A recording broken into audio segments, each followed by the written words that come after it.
बहुत समय पहले जब कई देशों का अस्तित्व भी नहीं था, तब भारत ज्ञान, संस्कृति और समृद्धि की अद्भुत भूमि था, जिसे उसकी संपन्नता के कारण सोन की चिड़िया कहा जाता था। हजारों साल पहले सिंधु घाटी सभ्यता ने हड़प्पा और मोहनजोदड़ो जैसे उन्नत नगरों का निर्माण किया, जहां पक्की सड़कें, नालियां, गोदाम और व्यवस्थित घर थे। इसके बाद भारत में मौर्य, गुप्त, चोल और मुगल जैसे महान साम्राज्य उभरे।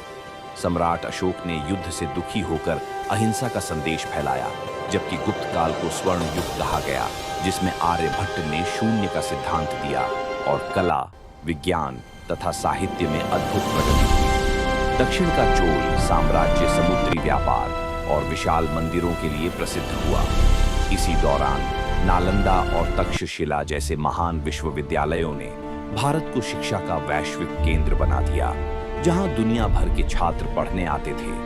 पर समय बदलता गया और विदेशी शक्तियों ने भारत की संपत्ति पर नजरें जमाईं। मुगलों ने स्थापत्य और कला को समृद्ध किया, लेकिन उनके बाद अंग्रेज भारत आए, जो व्यापार के बहाने धीरे धीरे शासन करने लगे और भारत की संपत्ति का शोषण किया।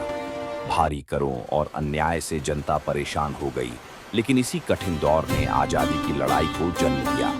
1857 की क्रांति में मंगल पांडे, रानी लक्ष्मीबाई और बेगम हजरत महल जैसे वीरों ने अंग्रेजों का सामना किया। ये क्रांति भले सफल न हुई, पर इसने पूरे देश में स्वतंत्रता की चिंगारी फैला दी। 20वीं सदी में महात्मा गांधी, भगत सिंह, नेताजी सुभाष चंद्र बोस, सरदार पटेल और जवाहरलाल नेहरू जैसे नेताओं ने देश को एकजुट किया।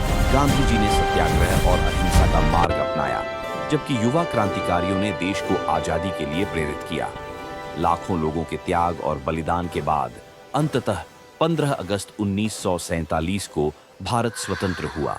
आज भारत विश्व 15 अगस्त 1947 को भारत स्वतंत्र हुआ।